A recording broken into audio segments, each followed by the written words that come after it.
Hello, everybody, again. We are about to turn to a moment in this convening that I know is going to be a highlight for all of us. And I have the honor of introducing our keynote speaker. What I want to say about Marc Freedman is that he is my hero. He's a pioneer, he's an innovator, he's an entrepreneur, and he's a writer. His first book, The Big Shift, Navigating the New Stage Beyond Midlife, was an important catalyst for me in changing my thinking of what this next stage of my life could mean. Among the many important insights I've learned from him is that while this stage is deeply personal, it's also communal and political. He pushes us to ask the question, how are we going to change the ways we live, not only to bring more purpose and meaning to our lives, but also to make a difference in our community and even in the larger world? Marc is considered one of the nation's leading experts on how the longevity revolution is transforming our culture. He was the founder and the CEO of Encore.org. That's the organization that gave us the word encore, as in encore career, which sparked a national movement that focused on engaging the skills and experiences of people in midlife and beyond to improve communities and the world. And now Encore.org is itself entering a new stage.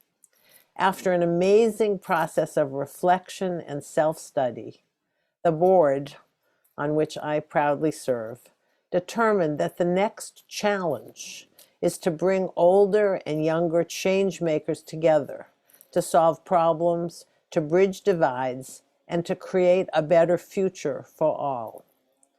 For decades, policies and practices have segregated younger and older people, resulting in a cascade of problems from ageism to loneliness to splintered movements for social change. So Encore.org sees another path, a growing movement of younger and older change makers working together to solve critical problems and bridge divides, creating a society that works for all generations. And Marc is walking the walk.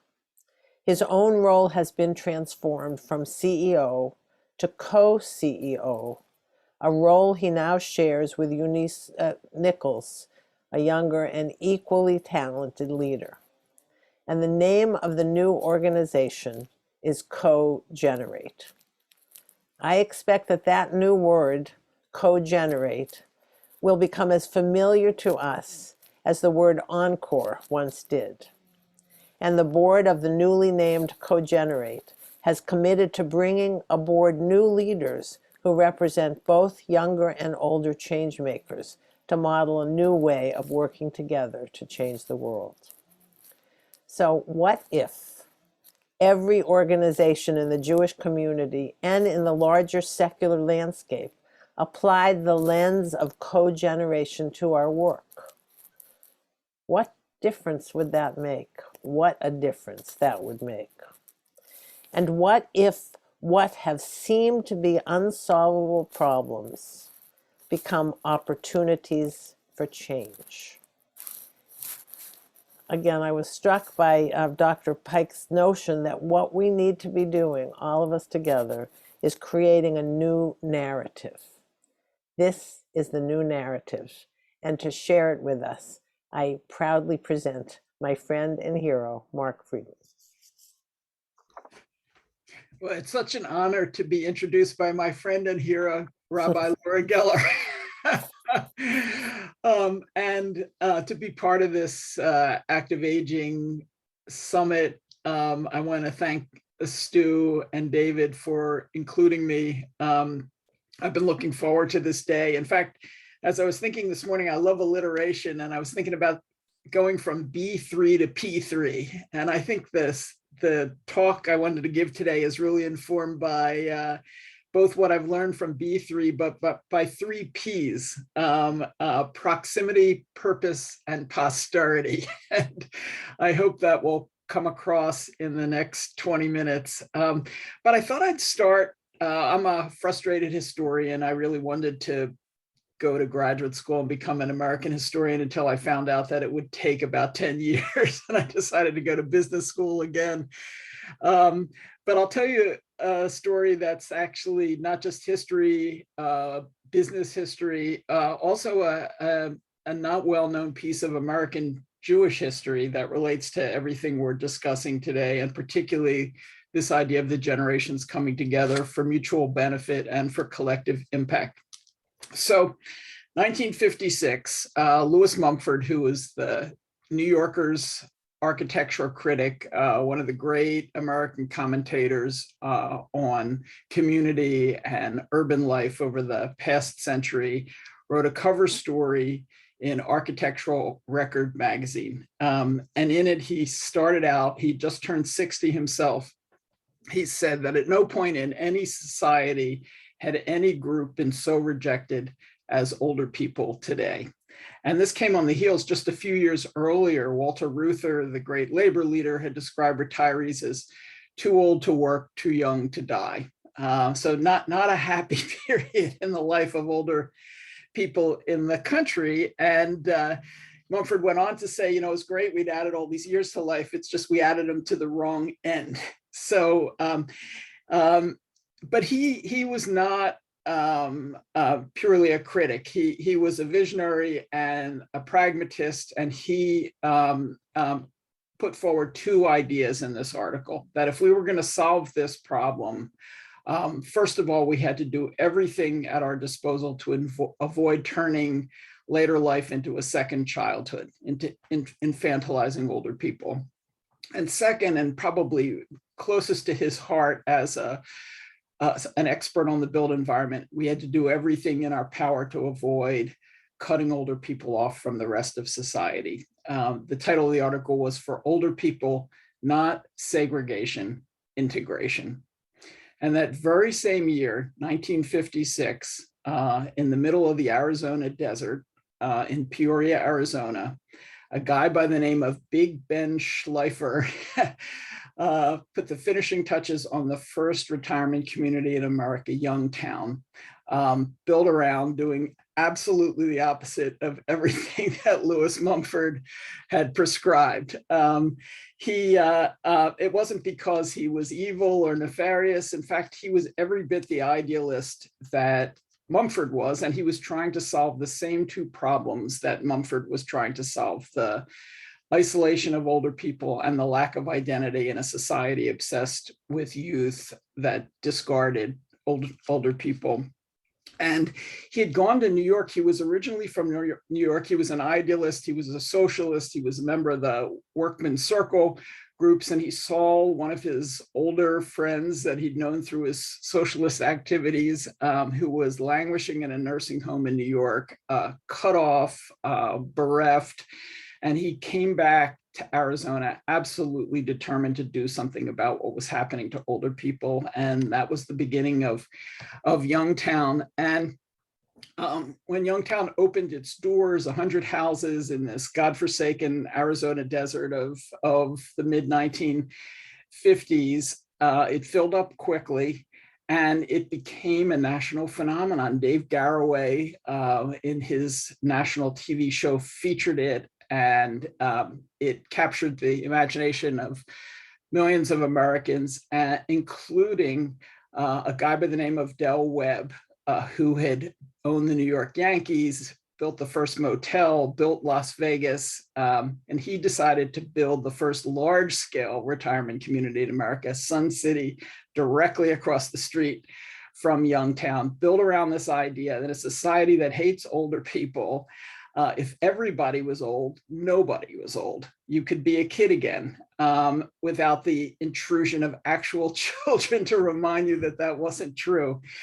And on the first day, January 1st, 1960, Webb opened Sun City. You know that expression, if you build it, they will come. Well, 100,000 people showed up. There was a traffic jam for 22 miles leading into Peoria, Arizona. And Sun City not only gave rise to a multi-billion-dollar industry. In fact, one that continues to thrive. We found out from the census last year that the Villages in Florida is the fastest growing metropolitan area in America today. So this is not some period piece that is no longer relevant to us. But it also changed American culture and the idea of older people going off by themselves, living out the golden years lifestyle of graying, as playing Webb was the person who coined the golden years phrase, became the default position in culture. It became the narrative that Laura was mentioning. And it was a turning point in a century-long process. And I appreciate you indulging me going through this history, but I think it's so important for understanding where we are today. America began the 20th century as arguably the most age-integrated society in the world. In 19th century America, every institution of society was age-integrated. People of all ages worked together on farms. Multi-generational housing was the norm. Even those one-room schoolhouses of yore had 4-year-olds and 40-year-olds learning the alphabet side by side. People in 19th century America actually didn't even know their age. Asking somebody their age would be like asking somebody their blood type today. It would seem irrelevant. And then in the early decades of the 20th century, we reorganized society by age. And it was not a nefarious plot. University schooling, child labor laws led young people to be congregated in institutions like high schools with other young people. Even Social Security, which to my mind is the hallmark of policy over the last century, did have as an intended purpose in the heart of the Depression of getting older people out of the labor market. We then proceeded to brilliantly develop senior centers, retirement communities, nursing homes, on, institutions which separated older people from society, and the twain stopped meeting. Older people were in institutions with other older people, and middle people were in workplaces, young people were in school settings, and we ended the 20th century in what Andrew Scott of London Business School describes as a state of age apartheid. No nefarious plot, in many ways the result of people who were trying to improve the lives of older people and create a society that worked better, but one that in many ways amounted to a grievous wound. We created a society that runs against the grain of most of what we know about human thriving. That Harvard study of adult development found that older people who connected with, interacted with, mentored, supported younger people were 3 times as likely to be happy as those who failed to do so. George Valent, who led the study for 40 years, has a great phrase. He said, "This isn't, just happenstance." It's deeply rooted in human nature. He said, "Biology flows downhill." So instead of flowing downhill, we've been trying to swim upstream, and that's a problem. Is it any surprise in a state of age apartheid that we see so much ageism in society? Is it any surprise that we hear about generational conflict, okay boomer versus okay millennial, at each other's throats, supposedly? Is it any surprise that Surgeon General Vivek Murthy has described loneliness as one of the most significant epidemics in American society today, equivalent to smoking 15 cigarettes a day in terms of the adverse health effects? The 2 loneliest groups in society, older people and younger people. So there's a whole set of problems that have come from radical age segregation, from the state of age apartheid.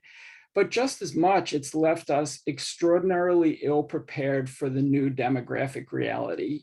For many years, I thought that the big thing happening was the aging of American society, and it is one of the big things happening. I thought the big thing happening was the longevity revolution. Half the children born since 2000 in the developed world will see their 100th birthday. That's also true. But it's only been in the last year that I've come to understand that maybe the biggest demographic change of all related to longer lives is that we're becoming arguably the most multi-generational society in history, the most age-diverse society in history. Sasha Shen Joffrey of Stanford University has these two charts in the Stanford Center on Longevity's 2021 New Map of Life report. The first shows the age distribution of American society in 1900 from birth to 70.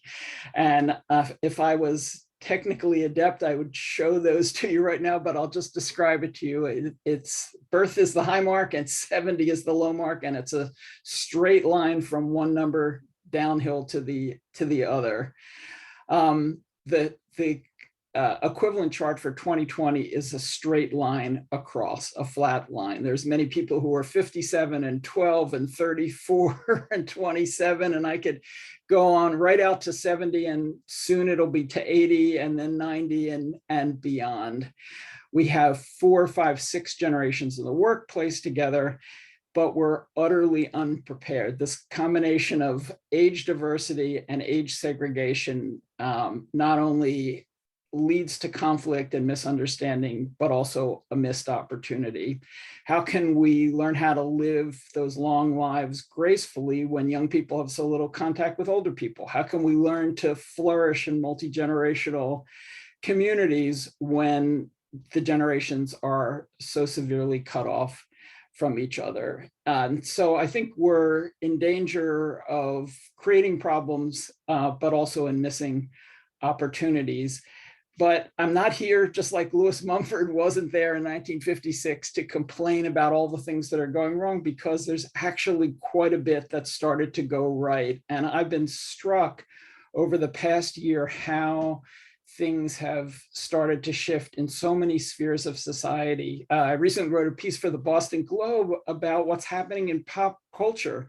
So, many of you probably watching these shows, Hacks and Only Murders in the Building, have just begun their second season. They've been so successful. Tony Bennett and Lady Gaga just won a whole raft of Grammys. I could go on and talk about other cultural spheres. You can't make this stuff up. And then a new Pew Research study is showing that there's been a surge in multi-generational living that started well before the pandemic, although increased during the pandemic.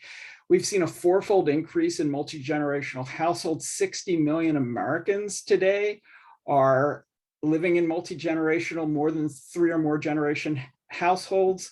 So in the air, on the ground, in many other spheres, we're starting to see a return to what research on human development, studies on human evolution has shown to be a central part of human thriving for millennia.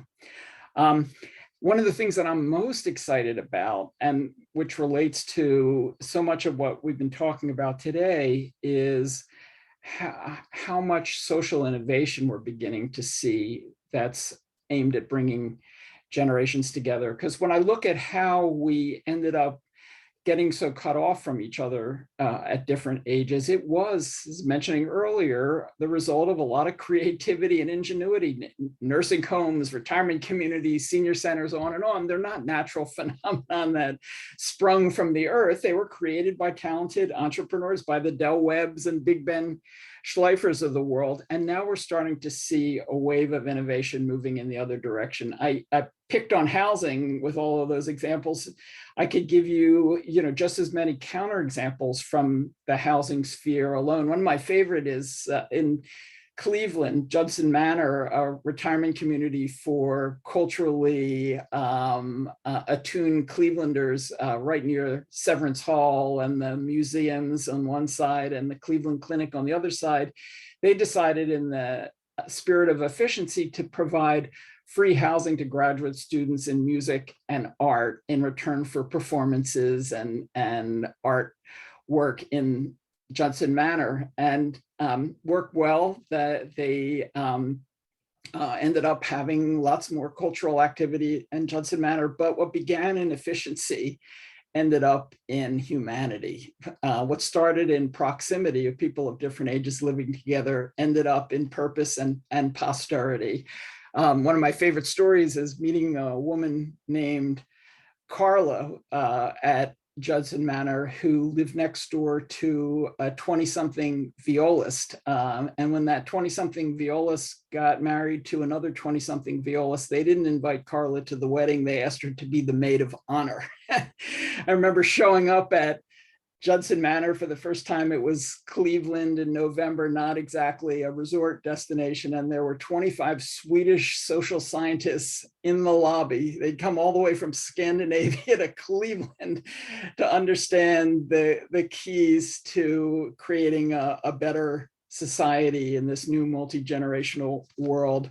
Another one of my favorite examples, and because this is a short talk, I can't go into a lot of other details, but it's Nuns and Nuns, which is a group of young people, of millennials, NONES, because when Pew studies religious affiliation, one of the categories is none, no formal affiliation. So these no formal affiliation NONESs sought out older women religious to find out how to live a good life, how to live a life focused on creating a better world. It was actually started by a Jewish guy, Adam Horowitz, who wrote a beautiful paper, What's a Nice Jewish Boy Like Me Doing Living in a Convent?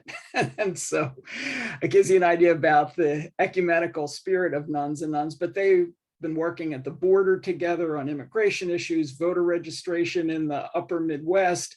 It's a very powerful example of the generations coming together in this co-generational spirit. I think to go back to Lewis Mumford, he said, we got to fix this. And when I take a look at these new multi-generational demographics, it's clear we've got to fix this now. But fortunately, we're not starting from scratch. A lot of people all over the country, from Nuns and Nuns to Judson Manor, are fixing these issues. But we're going to need to double down in order to create solutions at the level of need and opportunity at the scale required. And it starts with that narrative change point that Laura talked about at the beginning, imagination. We're going to have to have the imagination to get beyond trying so hard to be young, so that we can get to the higher need, which is to be there and to be there with younger people. The real fountain of youth, I am convinced, is the fountain with youth. So it starts with narrative change, but it also quickly moves to institutions, to innovation. I start out with three P's, and I'm going to give you three I's to finish. We're going to have to be as creative in bringing people together in the institutions of daily life, whether it be housing or communities or schools, the workplace, as we've been in splitting them apart. And we're going to have to do it at a scale, at a level of impact that meets the moment. And I see great examples of that happening. Paul Irving, I know, is on this call as part of a new National Academy of Medicine report, which talks about what's happening in Singapore, where they've created a kampong for all ages, kampong being the Malay word for village, rooted in the idea of intergenerational harmony. And I think what we're going to also need to do, I think what we should want to do, is to do it co-generationally, not just in ways that are mutually beneficial, or older people are helping younger people helping older people, but where the generations come together, again, to echo Laura, to solve problems, bridge divides, and co-create a better future. Right after this session today at Encore, we're soon to be CoGenerate. We're releasing a new study from the National Opinion Research Center at the University of Chicago, showing there's enormous pent-up demand to work together across generations to solve problems led by young people. Gen Z has twice the level of interest in us boomers and silent generation. There's a call to action from the younger generation to those of us in the older generation. So I think we've got to fix this. We got to fix it now in a timely way. It's already starting to be fixed. And the happy news, and then I'll finish with this, is that it can fix us. It can reconnect us to some of the most fundamental elements of human thriving that we've known since the beginning of time. And it can help us meet this multi-generational moment in ways where we're not only creating a better future for other generations, but creating a world where all of us of all ages will want to inhabit. And so I'll end with a Greek proverb, which is one of my favorites. Society grows great when older people plant trees under whose shade they shall never sit. And I'll revise that with a new proverb. Society grows great now and in this multi-generational future when the generations come together to plant those trees in ways that will echo for years to come. So thank you again, and really looking forward to having some time to answer some questions. Thank you, Mark. That was just exactly what we all need to hear. Let me begin with the first question, which is, tell us a little bit about how Cogenerate is going to help this happen. Well, one of the main findings of this report, along with pent-up demand among older and younger people to work together, is a deep frustration at how hard it is to do so. Which goes back to some of the points that I was just underscoring, that age segregation makes it difficult for people to have these kinds of opportunities across ages to work together. The lack of social innovation means that it's too much of a do-it-yourself process to find opportunities. And so at Cogenerate, one of the things we're going to do is to try to create more ways in for older people, for younger people to work in this way. One example, which I know, Laura, you know, we've talked about many times, is with service, with national service. We've got this multi-billion-dollar service infrastructure in America, but 95% of AmeriCorps members are under the age of 25, and 100% of what used to be the Senior Corps, but it's now called AmeriCorps Seniors, are over 55. They're serving in the same cities, in the same communities, in the same buildings, but often, again, without the twains meeting. So I think there's a lot of low-hanging fruit opportunities to bring people together who are poised to bring their talents in harmony. And so service is one area where we're already working. We just made incentive grants to AmeriCorps and AmeriCorps Seniors programs around the country to help them work together. So I don't see any questions. Tell us a little bit about what it would look like to imagine this in the Jewish community. What would it look like to have a lens of cogeneration in the work that all of us are doing? I mean, now, I remember a time, I've been a rabbi for many years, when gender wasn't a lens, but now gender is a lens. And every organization, even if your focus isn't about gender, looks at the issue from the perspective of gender. And issues of inclusivity didn't used to be a lens, and now the whole issue of diversity and equity and inclusion is now a lens. What would it look like if a lens for everything, no matter what we were doing, whether it's a synagogue or whether it's a JCC or whatever, the lens was cogeneration? How would that change things? Well, you know, I think that the lens, the reflexive, implicit lens, one that in many ways we're not even aware of, is to separate people by age. We've got children's activities, we've got seniors activities, we've got family activities. What if we thought of a goal being activities which brought these different groups together? I remember being in Singapore, I raised that example earlier, at a church there, an Anglican church, which was building a big senior living facility and a 200-person early childhood preschool. And in the process of doing that, they had to do that to get their lease renewed by the government. They realized that all other activities as a religious institution were separated by age. Here they are, you know, building these two institutions and trying to integrate them. And I wonder how much that's true for us in the Jewish community. Again, maybe I'm overusing the Singapore example, but I wonder if we could model in particular communities, if Jewish federations can help spearhead every aspect of life, having a cogenerational lens, looking at ways where we can increase proximity, purpose, and posterity among people of all ages, and be a beacon for not only other religious communities, but other communities in general. So I think there's a great opportunity. I also think from a narrative change standpoint, there's a way that Jewish teaching can help inform this new story that we so desperately need. So we have a question about how do you think this might happen in schools and also in universities?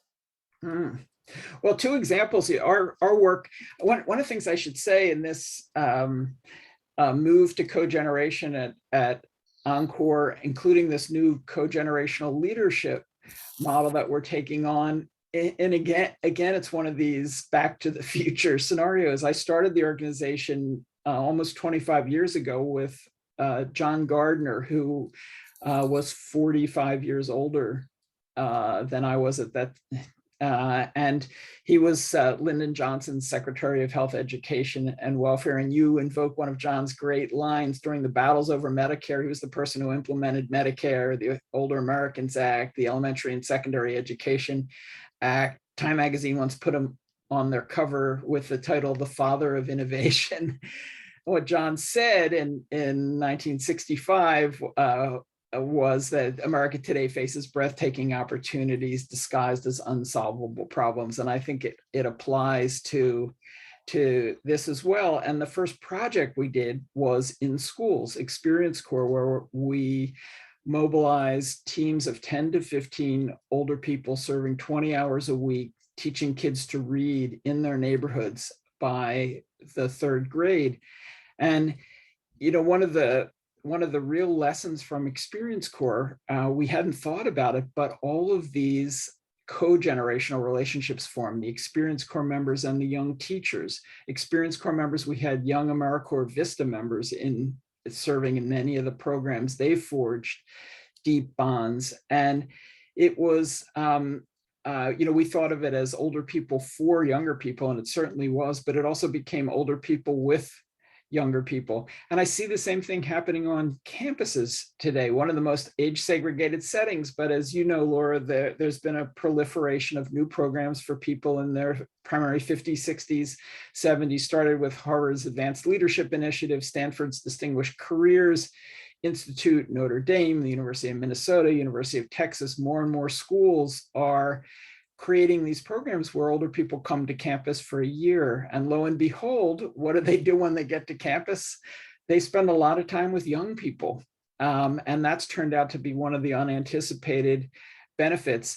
And they end up doing it in a way that is not, the old stereotype of wagging their finger and telling them what the future holds. It's in the spirit of our friend Chip Conley, who went to work at Airbnb in his 50s, and his assignment was to mentor the young founders. And explain why they chose him.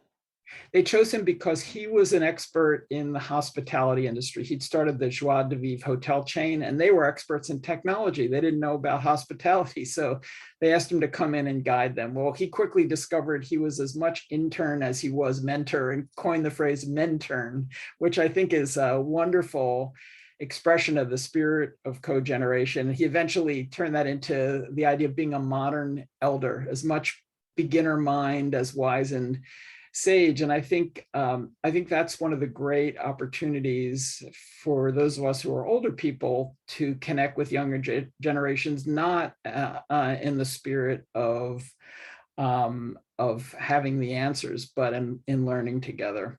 And I guess one other thing I'll say from this new research, which is going to get presented in about a half an hour, is that the picture that emerges of it is a coalition for the future between older and younger people. The issues that older and younger people most want to work on, the top issue for older people was the environment and climate, which I think probably surprised a lot of people. It certainly surprised me. education, another issue that all generations wanted to work on.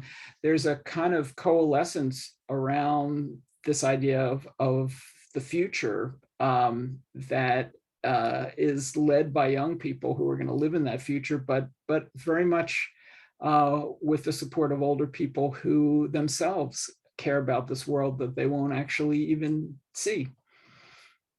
So in the remaining of time, I just want to take two more questions. Nancy's question: what happens to the original goal of Encore and Encore careers? And she also asks, and this is something you and I have spoken about before, what are the opportunities to work with faith-based organizations in service, like Repair the World, who until now has only engaged young people, and they don't seem to be so interested in also including co-generational vision. But start with what happens to the goal of Encore originally. Well, it lives on, and we'll be doing everything possible to support that work. And I think that this next chapter, in a way, the last chapter was arguing and trying to demonstrate and help support older people playing a significant role solving social problems in society. And I remember one of our fellow board members talked about older people as the cavalry coming over the hill. And I think that is true, but I think one of the lessons we've learned and came out in this new research too, with younger people calling older people to action, is first of all, we want to do this together. These problems cannot be solved by any one generation alone. And besides, you can't oversee these problems for 50 years and then turn it over to us and say, good luck. You know, we're with you. It's a real kind of call to camaraderie around that. And then I think faith-based institutions are particularly well suited to playing this role. But again, we have to overcome these long ingrained habits of segregation, which can seem efficient in the short term, but ultimately leave us ill-prepared to live long lives and to be part of a multi-generational society. So the final question, I do want to say something about the word faith-based organizations. That is what we're called, but we're not. When Jews hear that, we think, well, I'm not really faith-based. But so when we use the word faith-based, we're talking about all the Americans that are involved in any way with their culture or with their religious tradition. So it's a word that we use, but sometimes it's a bit off-putting. The final question, is there a planned training model in supporting this transition to co-generational leadership? Yeah, I think we need that at Encore / Cogenerate. We focused a lot on systems change. You know, how do we get the systems of service to work together, or of education, or work? But I think as individuals, we need to hone our skills in this area, and that was one of the lessons that came out of this new research as well, particularly from young people. They expressed this deep desire to connect with older people to work on change, but they had no idea not just how to get started, but they worried about our ability to communicate across generational lines. They said they don't know how to talk to older people. And I think many of us older people feel that same way. So I think we do need more opportunities to hone our skills and more rites of passage. I know that's something, Laura, that you are focusing on, but how can we go through rites of passage together across generations in ways that help us figure out not just what we want to do together next, but who we are next. And I think ultimately to give young people a longer trajectory and perspective on what it means to live a good life over 70, 80, 90, 100 years. I think one of the ways to change the narrative is to change the Jewish notion, lador vador, from generation to generation, and to understand that it is dor im dor, generations with generations working together to make a difference.